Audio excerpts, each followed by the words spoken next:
Welcome to The Writing Life, the podcast for anyone who writes. I'm Steph McKenna, Senior Communications and Marketing Manager. And I'm Peggy Hughes, Chief Executive. And we're coming to you from the National Centre for Writing here at Dragon Hall in Norwich, UNESCO City of Literature. Peggy, it's a back-to-back Peggy Hughes extravaganza this month. Pegstravaganza. It's like, I'm like buses. None and then several fly along at once. 2 episodes for the price of one. Well, it's lovely to have you back again. You're always a joy to chat to. And today's episode is all about poetry. And I don't think we've had a poetry-focused episode for a little while now. So this is a treat. Who have we got joining us today? Well, thank you for having me, Steph. It's always a pleasure to chat to you. Today's podcast is starring Martin Figura, who is an amazingly accomplished poet, longtime friend of National Centre for Writing. And I'll give you a little bit of bio about Martin, shall I? So he's an award-winning poet. His collection and subsequent show Whistle was shortlisted for the Ted Hughes Award and won the 2013 Saboteur Award for Best Spoken Word Show. His books, Shed and Dr. Zeman's Catastrophe Machine, were both published in 2016, and the spoken word show accompanying the latter earned Martin a shortlisting in the 2018 Saboteur Awards. And so Martin, he's an amazingly accomplished and rounded poet and performer based here in Norwich. And it's been lovely to catch up with him about his latest collection. And Martin's latest collection is called The Remaining Men, and it's just been published by Cinnamon Press. So what did you discuss with Martin when you met up with him in Norwich the other day? Yeah, so this is an amazingly thoughtful and timely and just lovely collection by Martin. And, I always love to get under the bonnet with any writers, but in particular poets, because there's a magic and a mystery to poetry. I mean, I love to read poetry, but, how do they do it? That's what I want to know. So yeah, we sort of climbed under the bonnet a little bit of his process as a poet. Where do poems come from, frankly? What's a starting place for Martin in a poem? This collection in particular, as Martin's work, it seems to me, has always done, looks at his family and his relationships and in particular that of his parents. So I was asking him about sort of the ethics around that, the ethics of writing the lives of others. You're not just documenting your own life, but you're documenting the lives of other people. And what duty of care is there, as a writer? We are thinking about what makes poetry an especially powerful vehicle for exploring and articulating trauma and difficult things. I'm asking him quite a bit about some of the figures that come into this collection. He writes about an array of a rolling cast of politicians, which includes Richard Nixon and Clement Attlee and Winston Churchill and so on. And what made it into Martin? Why did they make it into Martin's poetic imagination and into the collection? And always interesting to me how a collection gets put together. Why is it ordered that way? What made you put that poem beside that one? What's that flow? So yeah, we go into all sorts of corners, Steph, to be honest. Brilliant. And as you say, Martin is a long-term friend of NCW, and he's a key figure for poetry in Norwich. And he's also written a new poem for us, which was inspired by Norwich as a UNESCO City of Literature, and it forms part of our literary walking tour called Wandering Words. And Wandering Words was launched a couple of years ago by us in partnership with Norfolk and Norwich Festival. And it featured, at the time, 5 poetry commissions by poets with connections to our city. And this May, we're relaunching Wandering Words with a new look and 2 new locations. So Martin's poem, which is brand new, will be featured alongside a new poem by Cat Woodward. And you'll be able to read and listen to the poems online, or you can download a map from our website and take the walking tour of Norwich for yourself. So to find out more, visit nationalcentreforwriting.org.uk/wandering-words. Now, without further ado, I will pass to Peggy in conversation with poet Martin Figura. Okay, what a treat to be here today with you, Martin Figura. Thank you.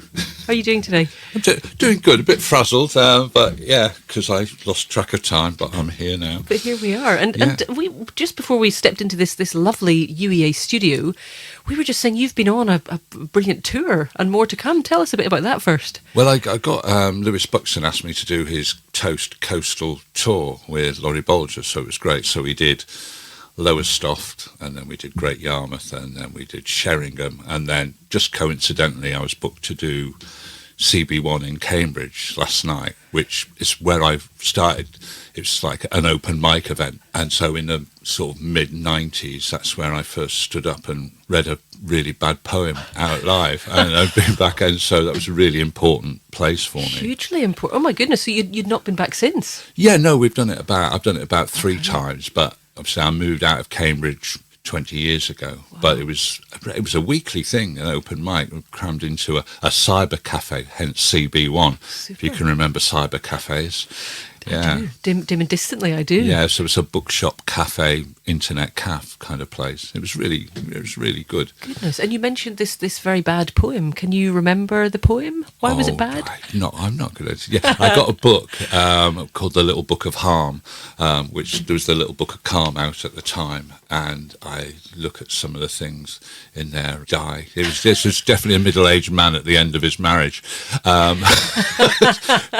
You know the kind of thing. Yeah, wow. Yeah, I'm sure every single poet has been there. There's some poems tucked away. Oh, God, somewhere. Yeah, but a lot of them don't have them published. So, but happily, we are not here to discuss those poems. We're here to discuss a lovely group of poems, a brilliant collection that you've just brought out, Martin. The Remaining Men. Yeah, this sort of feels to me a bit both like a State of the Nation collection, a bit of a State of Martin collection too. Can you tell us what this collection represents to you? Well, it was kind of because I've done quite a lot of autobiographical stuff. That's sort of me. Sort of borderline confessional stuff, but I wanted to sort of, you get to an age in your 60s when you start to reflect, you start to look back on your life, and I thought, well, people have heard quite enough about me, and I thought I would sort of almost in a very boring male kind of systematic way go through the years, my beginning in 1956 and work my way through, and just randomly stuff that seemed significant or I remember that's never left me. And also there's a couple of poems. There's a poem about the First World War which really predates it, and the Churchill poem, which seemed to me like the kind of foundations of the national psyche that have never, they've been used and misused. To begin there, that was always the plan. And so I was sort of toddling along, I was writing about politicians but reducing them to small human stories and stuff. So little human stories is kind of what I did as a photographer and what I do as a writer, I think. And then I started to get commissioned. I got commissioned to do some interviews with army veterans who had post-traumatic stress disorder and what have you, and then the NHS during the pandemic, and then social care during the pandemic. And they not skewed it, actually, made it a much better thing than it was going to be, I think. So it is a kind of State of the Nation, but a bit randomly from my memory as to... Yeah, wonderful. I want to hear more about that process, I suppose, of putting a collection together. So would you say that while writing these poems, they were always destined to be part of a collection together? Or is it that you sort of take a backward view and think, what have I got that would go into a collection like this? No, I started writing this collection probably 10 years ago with that in mind. And I've done a lot of work. So the photograph on the cover, I was a social documentary photographer. So I've always been interested in that aspect, and I've done work with Side Gallery and Amber Films in the northeast, and in the mining village and what have you. I've done 2 or 3 things up there, and they've been documenting the deindustrialisation of the northeast and the impact on working class communities and men in particular, because they were largely male things. And there's so much gender is a hot topic, and I haven't sort of blundered into that minefield because that minefield doesn't need another old white man stomping about in it. But it was just there is a toxicity to, that pejorative thing of looking at men. And so I sort of wanted to make a collection or write about men and the impact, I suppose, the patriarchy or the way that society was built and how that's changed and how they've become discarded, that kind of old-fashioned idea that it has an impact on men. And so there's that, that's one thread of it. And then somehow or other, personal stuff came into it. But it's all that blurred line between personal, social history and political history that I operate in. Yeah. And it seems to work quite well.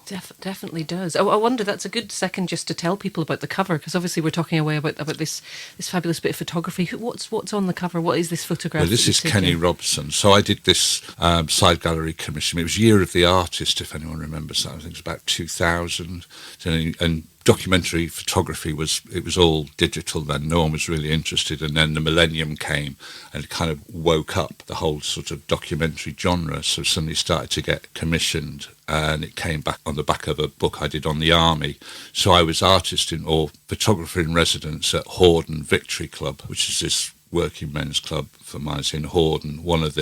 There's along that northeast coast, there's sort of a number of mining villages. Easington was the next door village. And this was about 5 to 10 years after the mine closed there. So there's this kind of community, and I went in, and there's some really John Davis, Chris Killip, they commissioned a lot of and they made some quite famous work there, which was really intimidating. So I decided to shoot it in colour, just because there's that sort of black and white sort of genre. First of all, I couldn't compete with who had gone before, and I liked the idea of colour and doing a positive take on it, because they seemed very happy to me. Mm-hmm. I mean, in the main, there was a generation that brought about early retirement, which meant they got paid off, their houses were paid for, they had their allotments, which is a bit reductive way of looking at it, but they were sorted. And actually the life expectancy of a retired miner was 2 years or something, and so they got this extra sort of chunk of life. But then there was a kind of generation behind them that were kind of not in that position, and it was hard on them. It was definitely a kind of impact on them. Yeah, it's a wonderful photo. On that, Martin, I mean, you've touched on that idea of the small human stories inspiring your poetry. Why do you think that is? Yeah, I'm just fascinated by people. I had quite an interesting childhood, shall we say. So I occupied many social spaces, working class upbringing, and then with an affluent relative after my mother was killed, and then boarding school. But then when the affluent relatives went to Canada without telling us, and I just didn't get picked up from school, I ended up in a council home. So I was, at the same time, in the holidays, was in a council home and in a prep school during term time, and then various other things. So I lived with it, and then house parents at an approved school took me in, former neighbours, and then I joined the army. So I've operated in loads of different social situations, and there's always just more to people than you ever imagine. And it's easy to kind of, reduce people to a type, or that because they're outside your social norm. And so that was something. Helen and I did a residency at Lava Ignite Light Club near the railway station. Not our sort of people at all. And we just I was photographing, Helen was writing, so we were talking to them, and it was fantastic. They were self-aware. One of them said, "Am I too orange?" It's just and they were all great, and they all had and it was just that assumption. There's always more to people, nearly everyone, than you would imagine. So that always interested me. And there's poems about soldiers in here. So in the creative kind of echo chamber, no one's really sort of bigging up soldiers, so it's quite nice to sort of write real stories about real people and the impact upon them that is outside a kind of the norm. So I'm rambling now, no, but you're not. I'm you yourself were in the really army. nosy, and just interested. I mean, that's the thing that really interests me, the sociological and political kind of thing. I don't know, it just always has. Well, that feels like a good moment, perhaps, to have a poem. Maybe whichever one you would like to maybe one of the army soldier. I think I'll read Bear, which is this guy Stuart Harris, who's from Ril. On one of their tours, they raided in Croatia, a Croatian warlord, and they found a bear and tied up in the garden. And so he'd really been through it. He was part of a troop of soldiers that were working with the Afghanistani police, and one of the Afghanistani police turned the gun on his colleagues. I think 4 of them died, and he was a survivor of that. Then he got blown up in Afghanistan in 2012, so there's a lot of impact. His house got burgled after he left the army, so there's a lot of sort of mental health issues and physical. He's an amputee, deaf in one ear, blind in one eye. The Soldiers Charity, who commissioned me to write these poems, he's now an ambassador for them. It's really turned him around, which is what they do. But it's called Bear. I'll just read the poem. Betrayer will happily walk with you, knows your patterns, the roof runs and dead ends of conflict. Conflict will lift you skyward, then lay you down on the broken dirt. Stu woke clean white and wondered if this was hell.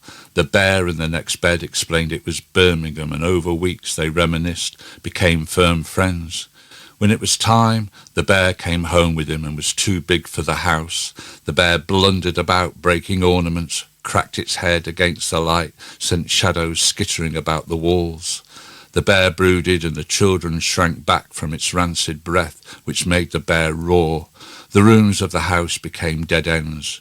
One night, Stu placed his hand into the bear's paw, and together they walked to the shingle edge of the sea, and were the most sorrowful sight the sea had ever seen. The sea took pity and let them step into her low swell. They clung together until the sea murmured, "Home." The bear struck out for the moonlit horizon. Stu stood alone on the kitchen floor. Water pooled about him. He was so tired, his own undone shoelaces were an unfathomable conundrum. The most sorrowful sight the sea had ever seen. Yeah. Oh, gosh. But it's a true. So these interviews, mostly people, 90% of it was a roller coaster. We were all a team. But then there's just like little gems. And he talked about not being able to do his shoelaces. He forgot how to do his shoelaces up. And the bear, of course. So the bear's a great metaphor for that kind of coming home and you're going home to your family and having, lots of triggers and your mental health not being in a good way and the impact it has on everyone, really. Goodness me. And that is something I wanted to explore with you about this collection and your work in general, not only this collection, but you talked about kind of the documentary of your own life, but your life features a huge cast of other people, family, obviously you've written a lot about this.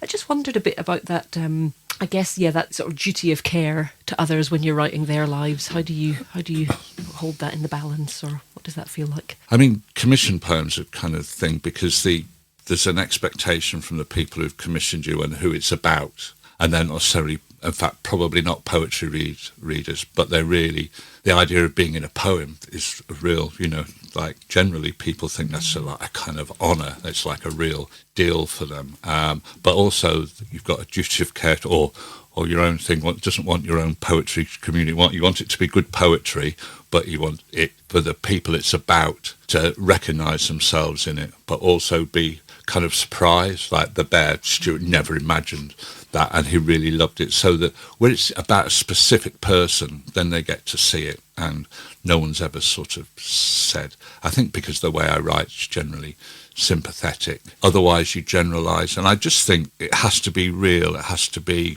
you have to be honest with yourself. Don't make yourself the hero of a poem. So I've judged some competitions lately, and people are very good people. You get virtue signalling, and they're writing this about someone and turning their story into art and stuff. Don't do that. So I don't. So they're kind of unsentimental, straightforward, and use imagery and metaphor, and so the people are generally delighted by them. So I've never been accused in a review or anything of misrepresenting or using, and it was the same as a photographer. I mean, I operate in the same territory that I used to as a photographer. I wondered what the two gave to each other in a way. What did the photography, because that predates, I think, the poetry and is still very much in your life. And I just wonder, what does the art of photography bring to your art of poetry? It provides a lexicon. It certainly did for Whistle, for the early work, and a way of saying the unsayable. And the other thing is, when I did my MA and writing a visual, that it occurred to me that the critical writing about photography and the critical writing about poetry kind of interchangeable. So they operate in a similar way within a frame, and it's just a moment often that, and a detail that gets closely examined. So, and there's writers like John Berger and Roland Barthes were really important. The punctum, don't you know, the thing that, you know about the punctum? No, you don't need to tell us. Well, Camera Lucida is Roland Barthes. And he discusses this idea of the punctum, the studium, and so the idea is that I suppose it's like if you go and see an exhibition, you buy the postcard. The reason you bought that postcard and stuck it on your fridge is the punctum, because it's something that went through you. And then studium is all that you know about art history or photography or poetry, which tends to come after the punctum. So it's your kind of rationalising. I mean, it could be about, I really like that shirt. It's going to look great on me. There's the punctum, and then you go and explain why you've spent 50 quid on a shirt. There's the studium. So it's kind of like that. So it operates in a similar way, I think, and it is interchangeable.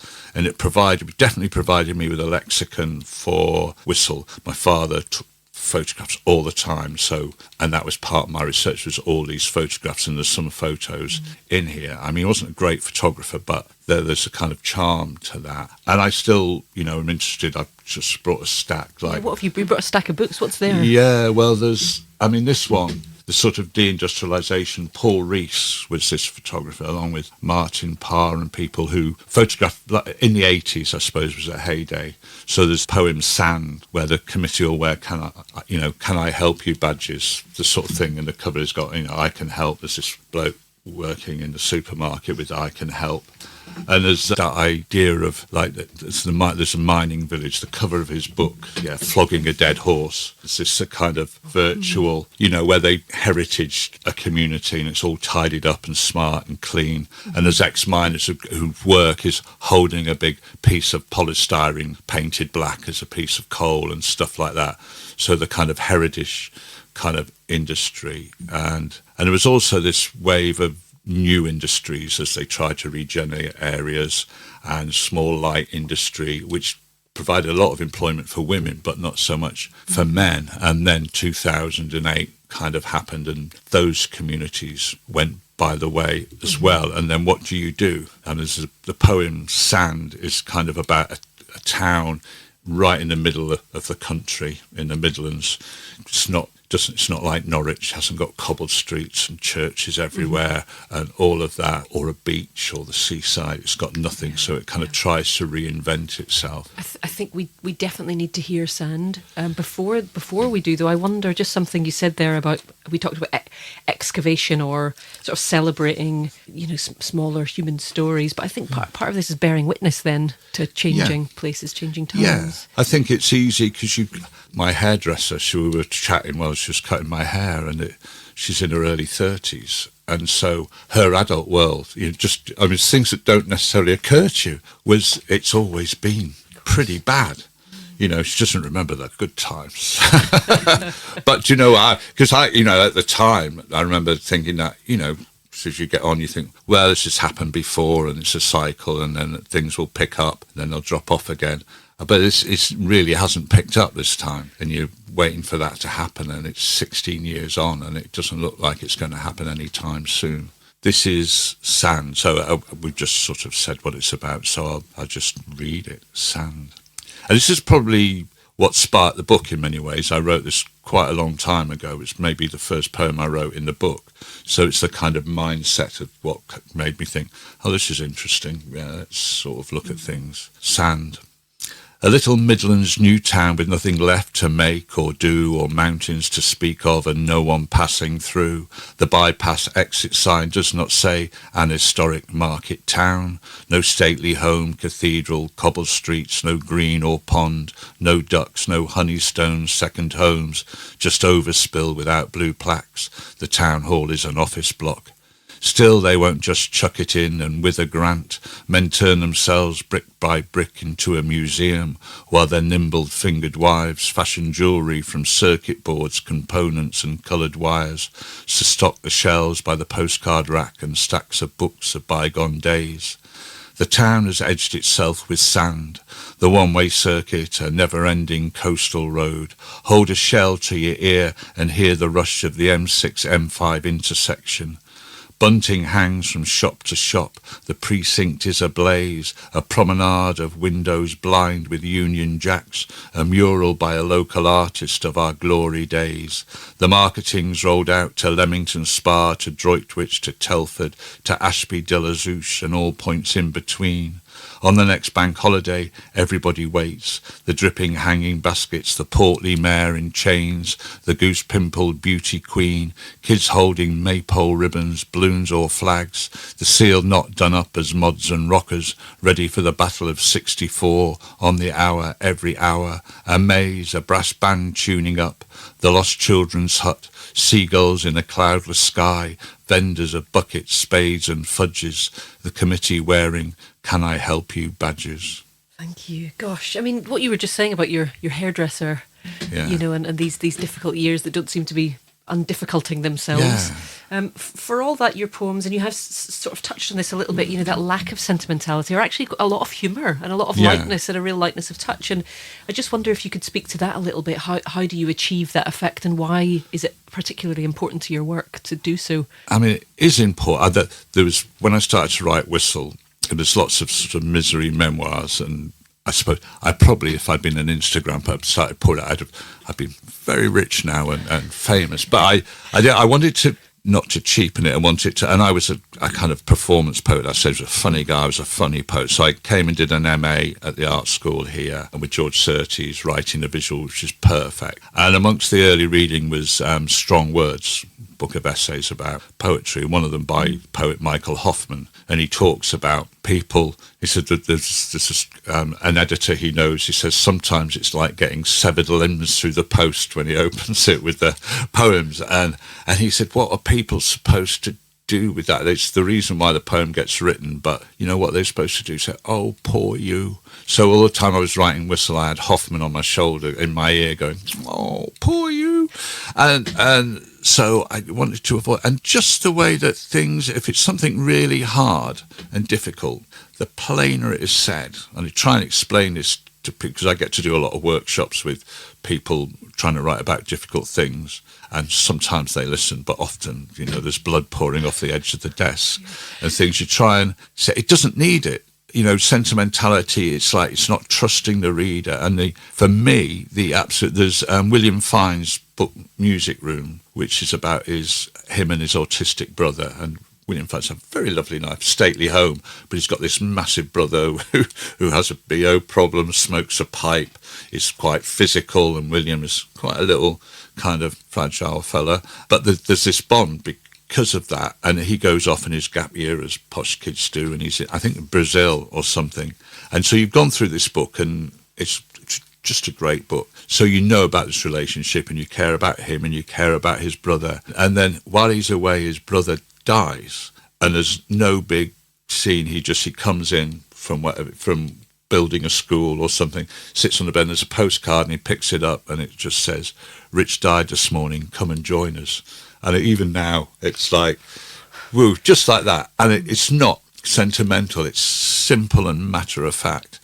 I just think it works. And if you're dressing it up, you're sentimentality. I think my poems are warm and human, and I like to push up against that line. But it's like an unearned emotion. I think Nathan Hamilton wrote this thing about performance poetry, is that, there's so much unearned emotion out there, because there's an American poet who comes out and he's this, and he's got it down pat. He's been rehearsing this word for word, and he's, manipulating the audience to good effect. I think you've just given me a little epiphany there in the middle, thinking about the plain speak of your poetry. You just so much sits under it. That's left to the imagination of the reader. Yeah. In the NHS, during the lockdown, there's a poem about the end of life team who were like working really hard, and Hannah McLean came from an interview, and she walked into work having been on maternity leave. She came back early. And one day she went into the COVID ward. Someone had just died, and she said, well, do you want me to deal with it? And so she dealt with it, and she phoned the family, and she was going to see someone else, some of the palliative care team, but they died already because she'd been. And this happened all day, and there were 7 deaths, which, people die in hospital, but this is an unusually high number. And at that point, she thought, well, what's going to happen tomorrow? Is that I'm going to walk in, there's going to be 12 people, 20 people, but there's stories that, and it was interesting being there with people because it was palpable, the impact. So that was a massive effect on me. But again, there's some really simple stories. So she's holding there's an old man who's going to die within the next couple of hours, and she's having to hold the phone to his ear so he can have a final conversation. He lives with his son, just the two of them, and it comes down to, he was saying when to plant the begonias out and don't do it too early, and then his son said, I'm going to miss you, Dad, and he said, you can do this, son. And even now, and normally I read all my Whistle personal stuff, and I always anyone who gets emotional when they're doing readings, I was very unprofessional, and I think that's a poem. Olivia Colman recorded a couple of them, and as someone pointed out to me, she cries very easily, but she took her about 8 takes. And she's like all watery eyed. Even Olivia. Yeah. I've just got one more question, I think, Martin, in this sort of area, and I think it's around. I think I'm right in saying the books you've mentioned that have helped you on the road to writing without sentimentality and so on. Yeah. They aren't, by and large, other poetry books. I think for non-fiction, there's obviously photography here. So, yeah. I just wondered what, to your view, makes poetry, and especially if you think this, or you might not, but is it an especially effective vehicle for exploring difficult sort of material, trauma? I think it's a good way to explore almost anything, really. I think what it does, and I did a book on the army of photographs. What the great thing about poetry is, so there's, this covers 70 years, and it's just too much. Like Whistle was too much to hold in my head. You're trying to work it out, and so you write a poem on a page, and you put it there. So that's that little bit, and then you write that little bit, and then that little bit, and then you sort of put them into some sort of order. Though I've often think you'd be as well throwing him in the air and just going with what lands. So you probably get the critics going, "Oh, what an innovative way of sequencing the book." But you spread them out on the kitchen floor and you move them around, and then collectively you come to an understanding with what you've lived through, or the subject. And so I think poetry's really good for that, and it has metaphor, which allows you to say the unsayable and expand on the impact, and also that importantly, that it gives something to the reader. You trust the reader, so that's a big part of it. So I was thinking a bit like a washing line when you peg out your own laundry, but you leave space for the reader to peg theirs up as well. Yeah. Yes, lovely. Something you said there, though, about the writing of a poem. You just write it as if it's the work of seconds, and I wonder, is it the work of seconds? Is it getting easier? Is it not this work? No, I think the better you get at it, or the more you get used to it, the longer it takes. Because when I started out, I thought I was fantastic. And I was just talking about this at CB1 last night. Yes, I thought I was fantastic, and I wasn't fantastic at all. You talk like Norman McCabe, I think you quoted that, how long does it take you to write one? It's 2 fags. It's at least 200 fags for me. There's an analogy. So my wife, Helen Ivory, Blood Axe poet, who's a natural poet, and I've got this analogy where there's this wall, like in a walled garden or something, with 50 doors, all swing open towards you, apart from one, which opens onto this wildflower meadow, beautiful meadow and sunshine. And Helen kind of she writes about 4 foot away from me, bear in mind. I'm not even, like Ringo wasn't the best drummer in the Beatles. I'm not the best poet in the house, and there's only 2 of us. So, and Helen kind of thinks about stuff, she reads, and then she kind of walks up to the one door that goes through into the beautiful wildflower meadow, and there's this beautiful poem. I kind of put my head down and run at doors quite a long time, and then at some point I spill out through the one door, dazed and battered, with this sort of broken thing in my hand going. So I kind of know what it needs to be, but I have to work really hard to get there. And then you get there and you go, well, why didn't you just write that down in the first place? How do you know when it's cooked, though? Is this an editing process? Is it even getting near the edges of it even starting? Like, how do you know when you're waving it in the air? Well, I'm part of a workshop group, so that's usually, I don't know. I mean, I can't remember who said it, but the poet said, it's never finished, only abandoned. And because especially when I'm doing the show stuff where I learn by heart, then that becomes the last part of the editing process, because as you read it again and again to learn it, you change things slightly as you sort of experiment with the sound of it, I suppose. So I kind of sweat blood. But that also means, because there's poems in here that occasionally a poem just writes itself. But then I kind of think, that can't be very good. It didn't hurt enough. It didn't hurt enough. Yeah. I think that idea of performance is really interesting, though, especially because, as you say, you've done these shows and all the rest. But I thought that especially during COVID, interviewing poets who read to a Zoom screen, which is still going on, of course, and is very valid. But landing a poem in a room of people where get that absolute feedback or reverb or whatever happens. Well, yeah, it was great. I've just come back, like CB1, and it's not an easy book, this, and sort of but I determined that every poem in this book would get a public outing, rather than relying on the old showboating favourites that people are going to like. And it went really well. I sold the most books, and I mean, it was a poetry audience. So I'm kind of learning to sort of do that. But I enjoy reading. I think I'm a good reader of sort of work. I wouldn't describe myself as a performance poet anymore. I mean, there's some very good people who are happy to be called performance poets, but there's a kind of, I remember Clive James being interviewed at Aldborough, and the interviewer said, "So what about performance poets?" And he went, "Idiots." And then that was that. And then he moved on, and everyone in the room went, I thought, and sometimes you can see why, but it's just a label. So I just like to, and because I do funny stuff and I do cabaret, like Bang Said the Gun, which I really love doing, laugh out loud, and I like doing that, but I also do this. Yeah, it's a kind of strange combination, which sometimes does you a favour and sometimes it doesn't. Yeah, a broad tonal portfolio is it's wonderful. I've got a couple of tiny little questionettes, but I wonder if we could have a third and final poem, Martin, just whatever one you would like to share. Oh, crikey. So what have we done? We've done Bear and we've done Sand. We should maybe do one of the personal ones from the beginning. Mm-hmm. So, and I don't know where this came from or what. I think it was something Tiffany Atkins did about 6. I've always loved kids, like small kids who were feral. I was stood at a festival talking to Simon Munnery, a great comedian.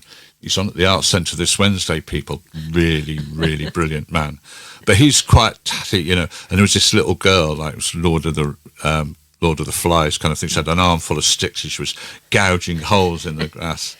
And I said, "Oh, I love kids like that, son of this little savage." And it was his daughter. And when I last saw him, I mentioned it to him, and he went, "Oh, yeah, no, yeah, she wants iPhones now." So she won't, and stuff. So I kind of started there, but this is the boy who replaced his mother. The boy who replaced his mother with a stick he found and ran along the railings in the park, by setting fire to the bandstand and watching from the dark, by constructing her from Meccano with 27 moving parts, by drawing her from memory on a mannequin in the window of a store, by the Queen of Hearts flicking against the wheel spokes of his bike, by shoplifting chocolate bars, by bullying, by telling jokes, by keeping goal, by showing off, by saying fuck, by chiselling her from bog oak, by shaping her from shadow play and smoke, by puddling rain softly in the small of his palm, by doing well, by singing badly, and by writing her in a book. Just a couple of tiny little questions, okay, if I may.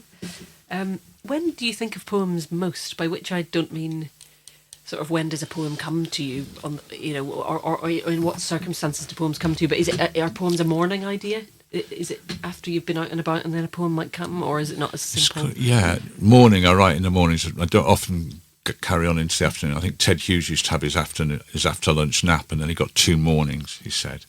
So it comes. I try and write in sort of set number of days, like 3 or 4 days. My concentration is really poor. I'm a bit ADHD. So a lot of ideas come from listening to other poets. So I spent thousands of pounds over the years going to poetry readings, and they'll read something, and then halfway through the first poem, I'm gone. And then I'm sort of, I'm not stealing, or anything like that. It just sparks something in my thing. I'm there. And so I write in the mornings, but the rest of that time I'm writing, I can be in that zone. So if I'm shopping, I'm out and about, I'll see things. But I remember there's a poem called The Vineyard Boys in Whistle, which was a children's home poem. And I want it to be anthemic. We are. And in some way, and it just took like half a dozen characters that I kind of disguised that I knew from that time.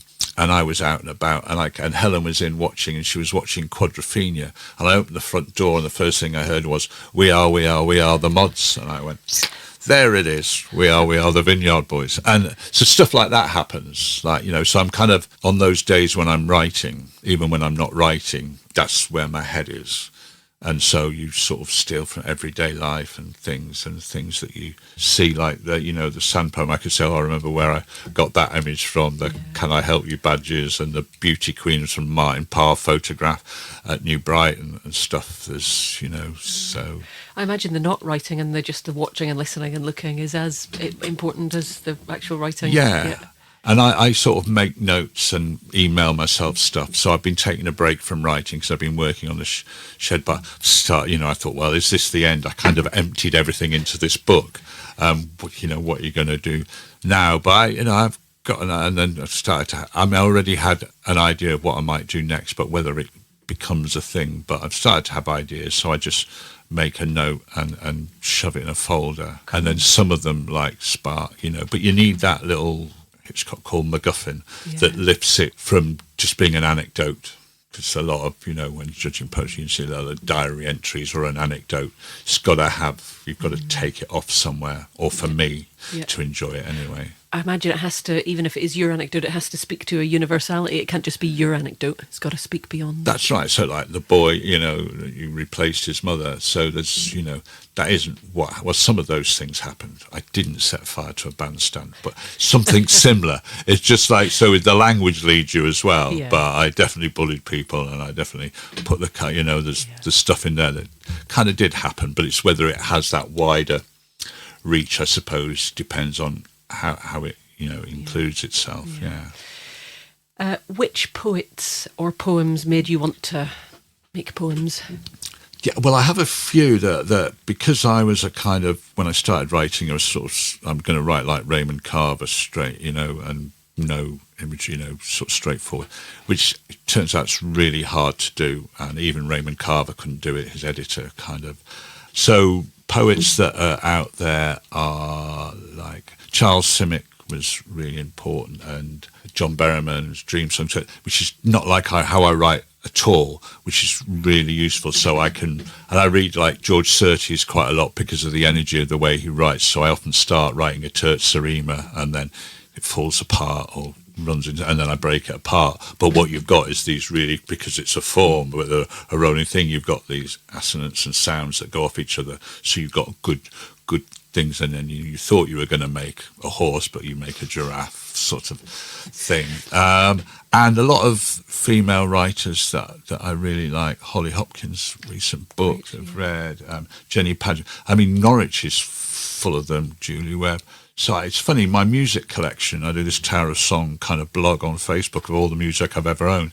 It's like 12% women. I keep stats, I'm a bit spectrumy when that comes. So hard, but when it comes to poetry, it's completely the other way around. I generally like Caroline Bird and stuff that's not like mine, really, especially when I'm looking to sort of get ideas. So it gets me warm, gets you going. And so I'll reach out for these writers that write very much metaphorical and allegorical, and there'll be things in there that I will sort of give them my treatment and make them mine, but they sparked an idea.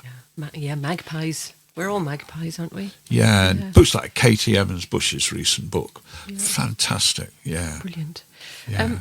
All that said, Martin, here I'm holding here this lovely copy of The Remaining Men. Where can people catch you? This book is now in the world, I'm right to say? It is, yeah. It's out there, you can buy it in your... You can buy it from Cinnamon Press, or, better still, Cinnamon Press, you can just go on my website and there's a books page, and I have a card reader and a sum up thing. So I have this. What's happened to poetry, eh? So it's like, people. Well, Helen and I did a reading after lockdown, and it was always cash, and you've got this sort of hopeful tub of coins and fivers to give change, and then people were like coming at you with credit cards. What's happening? So we bought a card reader, which is only 30 quid. It's amazing. It's fantastic. Brilliant. So no excuses. So if they just Google me, go on my book page, and they can see all of the books, and they just click on the book, and then it sounds like it's me, and so I get an email, and then I post them a book. Brilliant. Brilliant. What could be better? And we started this conversation with a chat about you've been out and about. Where next? Where can people see you in the next couple of months? I'm going to Halesworth as part of the Ink Festival, doing a sort of theatre show. Really, it's kind of poetry in places, but it's a bit blurry around that idea. And that's 12 o'clock on Thursday in Halesworth. I don't know, but it seems to work. It's a really popular festival. And then the following week, I'm doing that in London at the Cockpit Theatre on the 19th. And then the week after that, we're going to Grimsby. Helen and I are reading in Grimsby Library and running a workshop. And then after, I'm going to Coventry and Leeds and all sorts. Yeah, we've got a lot coming up. It's a national tour. That's absolutely brilliant. Okay, I think we'll end there. Martin, thank you so much. Thank you, Peggy. Been lovely it to was chat. nice to talk. Yeah. A huge thank you to Martin for his time, and make sure to pick up a copy of The Remaining Men from your favourite bookshop. If you have any questions or want to get in touch, you can find us at Writers Centre on Twitter and Instagram. We're on Facebook, and you can sign up to the NCW newsletter at nationalcentreforwriting.org.uk. We're also scheduling a mailbag episode for a few weeks' time. So if you have any pressing questions for us about NCW, about the podcast, about the craft of writing, or anything else, then do drop us an email at info@nationalcentreforwriting.org.uk. As a UK registered charity, we rely on the generosity of our supporters to make our work possible. You can make a donation to NCW today by visiting our website and clicking on the Support Us page. And if you've enjoyed what you've heard today, please do subscribe to the podcast and leave us a rating and a positive review, because it helps other writers and readers to find us. Thank you again, everyone. Keep writing, and we'll catch you in the next episode.